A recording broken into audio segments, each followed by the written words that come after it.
नमस्कार दोस्तों, आप सभी का एक बार फिर से स्वागत है हमारे चैनल द पेपरिस्ट में।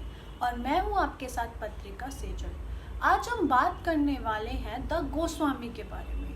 द गोस्वामी भारत के दूसरे ऐसे प्रेरक आईएएस है जो कि अब हमारे बीच में नहीं है, लेकिन इनकी कहानी बेहद ही दिलचस्प है।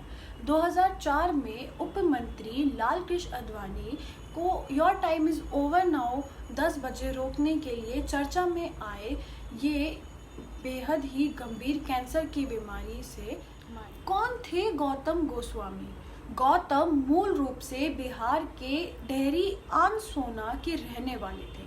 काशी हिंदू विश्वविद्यालय से मेडिसिन में स्नातक फिर प्रस्थानतक गौतम स्वामी ने जब सिविल सर्विस में जाने का फैसला किया तो सभी जानते थे कि चिकित्सक विज्ञान की कक्षाओं में हमेशा टॉप करने वाले गौतम वहां भी बाजी मारेगा।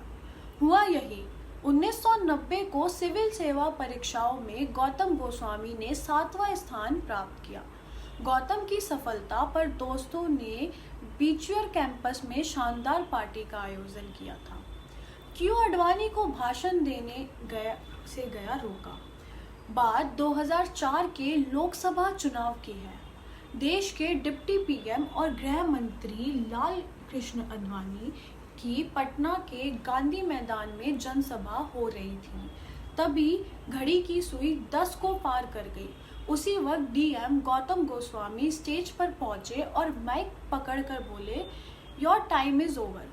गौतम गोस्वामी ने चुनाव आयोग के दिए गए निर्देशों के आदेश का पालन करते हुए प्रधानमंत्री को भाषण देने से रोक दिया था।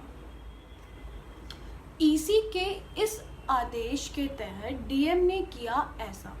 चुनाव आयोग ने आदेश दिया था कि कोई भी नेता या पार्टी रात 10 बजे के बाद लाउड स्पीकर और साउंड स्पीकर का प्रयोग नहीं करेगा। ऐसे में आडवाणी मंच पर भाषण दे रहे थे, लेकिन जैसे ही रात के 10 बजे पटना के डीएम ने देश के डिप्टी पीएम व गृह मंत्रालय लाल कृष्ण आडवाणी के माइक पर हाथ रख के कहा, योर टाइम इज ओवर, और भाषण देने से मना कर दिया। इस कार्रवाई के चर्चा पूरे देश में हुई और गौतम ने खूब सुर्खियां बटोरी। घटना के बाद क्या हुआ? पटना के डीएम गौतम के इस कार्रवाई के बाद देश विदेश ने उन्हें खूब चर्चा हुई। टाइम्स मैगजीन ने कवर पर उनकी तस्वीर छापी और लिखा कि दूसरे अधिकारियों को भी इससे प्रेरणा लेनी चाहिए। 1 साल बाद ही बाढ़ घोटाले में उनका नाम आया और 1 साल के लिए उनको जेल भी जाना। गौतम गोस्वामी को क्यों हुई जेल? 1 साल बाद 2005 में डीएम गौतम गोस्वामी को जिस घोटाले में सजा मिली उसमें मुख्य अभियुक्ता संतोष झा था, जो लालू प्रसाद यादव के साले साधु यादव का करीबी था।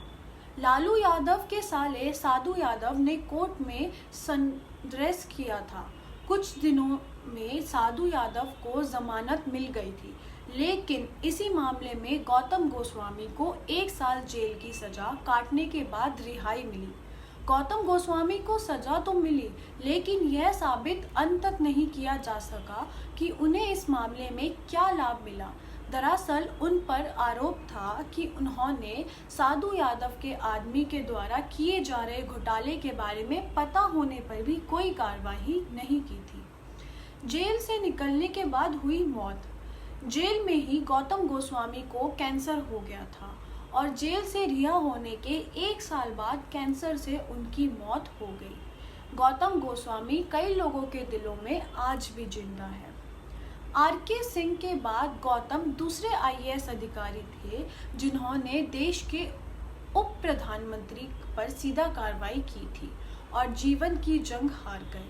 और आईएएस अधिकारी डॉक्टर गौतम गोस्वामी राजशेखर हॉस्पिटल के आईसीयू के बाहर मीडिया की भीड़ थी को संबोधित करते हुए उनका इलाज कर रहे डॉक्टर ने कहा था, ही इज नो मोर। जब एक डीएम ने डिप्टी पीएम को कहा, योर टाइम इज ओवर, बाद में 1 साल जेल में रहा आईएएस।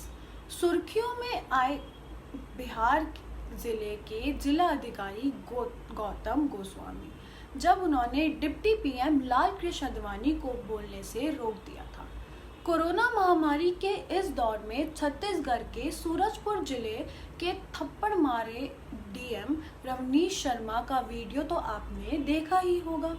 भले ही एक युवा को थप्पड़ मारने का वीडियो वायरल होने के बाद छत्तीसगढ़ के सीएम भूपेश बघेल ने जिला अधिकारी पर कार्रवाई की हो, लेकिन इस वीडियो को देखने के बाद आईएएस अधिकारियों के पावर व रोब को लेकर चर्चा एक बार फिर से सोशल मीडिया के अलग अलग प्लेटफॉर्म पर की गई थी। ऐसे में जब चर्चा आईएएस अधिकारियों पर हो रही है तो आइए लगे हाथ उस किस्से को भी जानते हैं, जब पटना के डीएम ने चुनाव प्रचार करने आए देश के डिप्टी पीएम लाल कृष्ण आडवाणी को आचार संहिता का हवाला देकर भाषण देने से रोक दिया था। यह बात है 7 अप्रैल 2004 की। उस वक्त बिहार के पटना जिले के जिले अधिकारी गौतम गोस्वामी सुर्खियों में आ गए थे, जब उन्होंने देश के डिप्टी पीएम लाल कृष्ण आडवाणी के मंच पर जाकर उनको बोलने से रोक दिया था। 42 वर्षीय डॉक्टर गोस्वामी ने मंगलवार की सुबह 10:30 बजे हमेशा के लिए अपनी आंखें मूंद ली। अपराह में उनका अंतिम संस्कार गुलाबी घाटी पर किया गया। पार्थिव शरीर को पुत्र विशाल ने मुखाग्नि दी। राजेश्वर अस्पताल के डॉक्टर हरीश ने बताया कि डॉक्टर गोस्वामी पैंक्रियास कैंसर से पीड़ित थे। 1 जनवरी को आईजीआईएमएस में भर्ती हुए। 2 दिनों तक आईजीआईएमएस में इलाज के बाद उन्हें यहाँ भर्ती किया गया था। नेपाल सरकार ने सुप्रीम कोर्ट के आदेश को चुनौती दी कि काठमांडू, नेपाल के विश्व प्रसिद्ध पुतिन मंदिरों में से स्थानीय पूज्यों को नियुक्त और भारतीय पुजारियों को हटाए जाने के विवाद के बीच वहां की सरकार ने सुप्रीम कोर्ट के अंतिम आदेश को चुनौती दे दी। सुप्रीम कोर्ट ने अंतरिम आदेश में नए स्थानीय पुजारियों की नियुक्त रोक लगाते हुए पहली स्थिति बेहाल करने को कहा था। पशुपाट एरिया डेवलपमेंट टेंस ने देश के सर्वोच्च न्यायालय में एक याचिका दायर कर इस फैसले को चुनौती दे दी। इस ट्रस्ट के प्रमुख नेपाल सरकार के संस्कृत मंत्री गोपाल कटारिया है। आईएएस अधिकारी डॉक्टर गोस्वामी का शव जब दोपहर गंगोत्री अपार्टमेंट के फ्लैट नंबर 302 में आया तो मातम सन्नाटा पसर गया।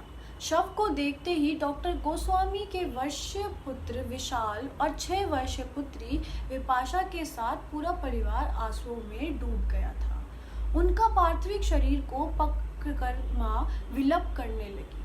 पास बैठी पत्नी डॉक्टर अनुराधा गोस्वामी और बच्चे रो रो कर बेहाल हो रहे थे। इस मातमी दृश्य को देखकर गंगोत्री अपार्टमेंट के सभी सन्न थे। डॉक्टर गोस्वामी धूमकेतु की तरह आए और अपनी रोशनी बिखेर कर फिर आकाश की ऊंचाइयों में खो गए। वह दिन कोई नहीं भूल सकता जब उन्होंने तत्कालीन उप प्रधानमंत्री लाल कृष्ण आडवाणी को गांधी मैदान के चुनाव सभा में रात 10 बजे ही यह कह सकते में डाल दिया कि sir, your time is over now. इस घटना को लेकर वे सुर्खियों में आ गए थे। बाढ़ राहत कार्यों के लिए टाइम्स पत्रिका ने उन्हें एशियन हीरो अवार्ड से सम्मानित किया था।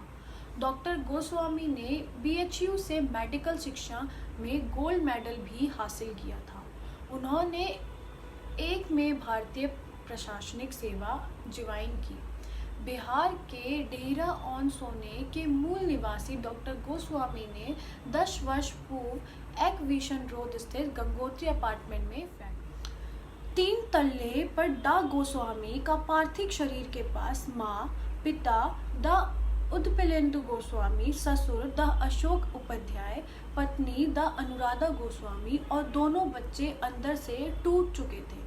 डॉक्टर गोस्वामी के पड़ोसी रमेश शुक्ला ने बताया कि फ्लैटवासी असहाय हो गए हैं। भारतीय प्रशंसकारियों सेवा के अधिकारी पर्याप्त अमृत कहते हैं कि हमने बेहद दोस्त बैचमेट खो दिया है। वहीं विवेक सिंह कहते हैं कि जब मैं जमाताड़े में था तो डॉक्टर गोस्वामी परीक्षण के लिए आए थे। उनको देखते हुए एक युग गुजर गया। यह बात शीत है। सी के अनिल और बी राजेंद्र सिंह अन्य अधिकारी तो अवाक रह गए। अंतिम समय परिवार वालों सहित अधिकारियों ने पार्थिव शरीर पर श्रद्धा सुमन अर्पित किया, पत्नी के हाथ जोड़े अंतिम विदाई दी। उधर सासाराम ने हिंदुस्तान प्रतिनिधि के अनुसार डॉक्टर गोस्वामी की मौत की खबर आते ही जिले के डेहरी ऑन सेना की पाली मोहल्ले स्थित उनके पैतृक आवास के आसपास लोगों की भीड़ उमड़ पड़ी। उनके घर पर ताला लटकता देख शोकगुल शुभचिंतकों ने अपने मोबाइल से परिजनों को संपर्क करने लगे।